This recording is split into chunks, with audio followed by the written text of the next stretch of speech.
हनुमान जी और उनके सुंदरकांड, हनुमान चालीसा, बाहुक, अष्टक आदि का पाठ प्रत्येक हिंदू घरों में होता है या अक्सर सुना जाता है। हनुमान जी कलयुग में सर्वाधिक जागृत देवता माने जाते हैं और यह अमर और चिरंजीवी हैं। इनकी आराधना यदि नियमानुसार और श्रद्धा भक्ति से की जाए तो निश्चित लाभ होता ही होता है।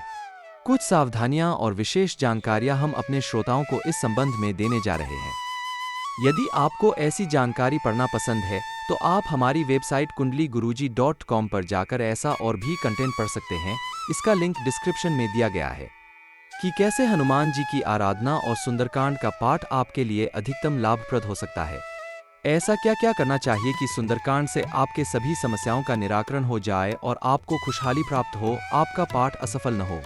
हनुमान आराधना में सुंदरकांड के पाठ को सदैव से विशेष स्थान दिया जाता है क्योंकि इस खंड में हनुमान की अतुलनीय बुद्धि, बल, विवेक दिखाई देती है। रामचरितमानस भगवान राम के जीवन पर आधारित है और इसमें सुंदरकांड खंड भगवान हनुमान से विशेष रूप से जुड़ा है। सुंदरकांड के पाठ से हनुमान आराधना का विशेष और अद्वितीय लाभ होता है। इसके पाठ से हनुमान जी की कृपा प्राप्त होती है और हनुमान जी पाठकर्ता की सभी मनोकामनाएं पूर्ण करते हैं। सुंदरकांड का नित्य प्रति पाठ करना हर प्रकार से लाभदायक होता है। इसके अनंत लाभ है। इस पाठ को हनुमान जी के सामने चमेली के तेल का दीपक लगाकर करने से अधिक फल प्राप्त होता है। सुंदरकांड एक ऐसा पाठ है जो कि हर प्रकार की बाधा और परेशानियों को खत्म कर देने में पूर्णतः समर्थ है। आप इसे रोज नहीं कर सकते हैं तो आप मंगलवार इसे कर सकते हैं। इस बात का विशेष ध्यान रखना बहुत जरूरी है कि आपका पाठ जब तक चले न तो मांस मदिरा का सेवन करे, नहीं अपने घर में मांस मदिरा लाए। जब तक पाठ हो आपको ब्रह्मचर्य और सदाचार का पालन करना चाहिए क्योंकि हनुमान जी परम सात्विक देवता हैं। ज्योतिष के अनुसार भी सुंदरकांड एक अचूक उपाय है। ज्योतिषों के द्वारा उपाय के तौर पर अक्सर बताया जाता है। उन लोगों के लिए ये विशेष फलदायी होता है जिनकी जन्म कुंडली में मंगल नीच का है, पाप ग्रहों से पीड़ित है, पाप ग्रहों से युक्त है या उनकी दृष्टि से दूषित हो रहा है।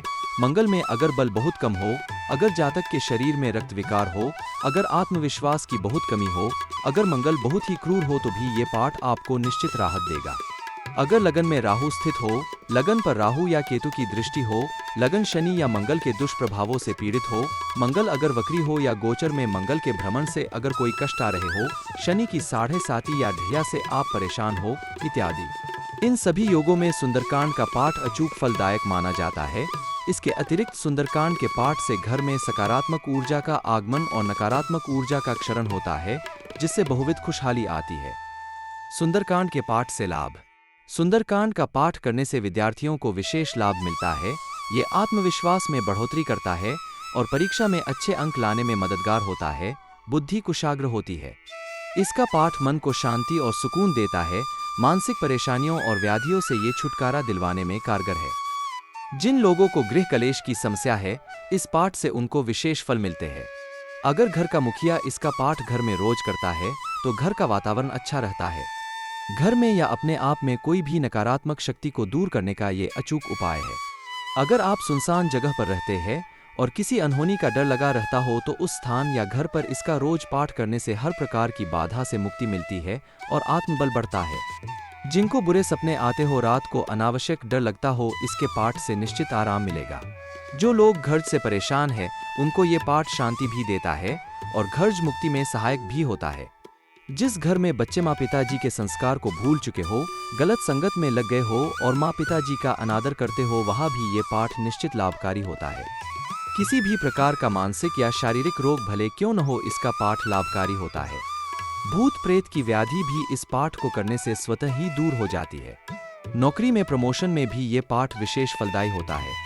घर का कोई भी सदस्य घर से बाहर हो, आपको उसकी कोई जानकारी मिल पा रही हो या न भी मिल पा रही हो तो भी आप अगर इसका पाठ करते हैं तो संबंधित व्यक्ति की निश्चित ही रक्षा होगी और आपको चिंता से भी राहत मिलेगी। इसके अलावा ऐसे बहुत से लाभ हैं जो सुंदरकांड से मिलते हैं। आप सभी इस पाठ का लाभ उठा सकते हैं और अपने जीवन में सकारात्मक बदलाव महसूस कर सकते हैं, जीवन सार्थक बना सकते हैं। आपको यदि कभी सुंदरकांड से कम लाभ मिलता है या कभी कभी लाभ नहीं मिलता तो इसमें आपके द्वारा कोई त्रुटि की भूमिका हो सकती है या सावधानियों में कमी हो सकती है या नियमों की अनदेखी हो सकती है। ध्यान दीजिए, हनुमान जी एक अति सौम्य, सकारात्मक और उग्र पराक्रमी शक्ति हैं। अतः इनकी उपासना में नियम और सावधानियां अवश्य होनी चाहिए। हनुमान उपासना संबंधी कुछ सावधानियां और नियम हम बता रहे हैं और आपको सुंदरकांड से सर्वमनोकामना पूर्ति का प्रयोग भी बता रहे हैं। यद्यपि सुंदरकांड पाठ से सुख, समृद्धि, शांति प्राप्त होती है और नकारात्मक प्रभावों, संकटों का नाश होता है, सभी कामनाएं पूर्ण होती हैं, किंतु किसी एक समस्या या विषय पर पूर्ण और निश्चित सफलता हेतु कुछ विशेष नियम और प्रयोग हैं जिनसे किसी समस्या का निश्चित निराकरण किया जा सकता है।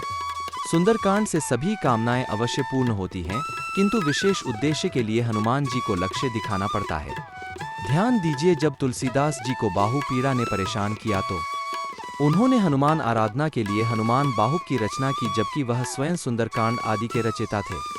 इसी प्रकार सुंदरकांड से विषय विशेष की कामना हेतु हनुमान जी को विषय या समस्या याद दिलाने के लिए सुंदरकांड के पाठ को विशेष मंत्र श्लोक से संपुटित करने पर हनुमान जी की ऊर्जा लक्ष्य पर केंद्रित होती है। सुंदरकांड का पाठ हनुमान जी का गुणगान है, जिसमें संपुटित श्लोक या मंत्र का प्रयोग उन्हें विशेष दिशा देता है। जैसे दोहा, चौपाई और श्लोक के बीच यदि इस श्लोक का प्रयोग किया जाए, सर्वाबाधा प्रशमनम त्रैलोक्यस्याखिलेश्वरी एवमेव त्वया कार्यमस्मद्वैरिविनाशन, या सर्वाबाधा विनिर्मुक्तो धन धान्य सुतान्वित मनुष्यो मत्प्रसादेन भविष्यति न संशय। इससे हनुमान जी की ऊर्जा शत्रु विनाश के लिए विशेष कार्य करेगी, यद्यपि अन्य लाभ भी अपने आप होंगे।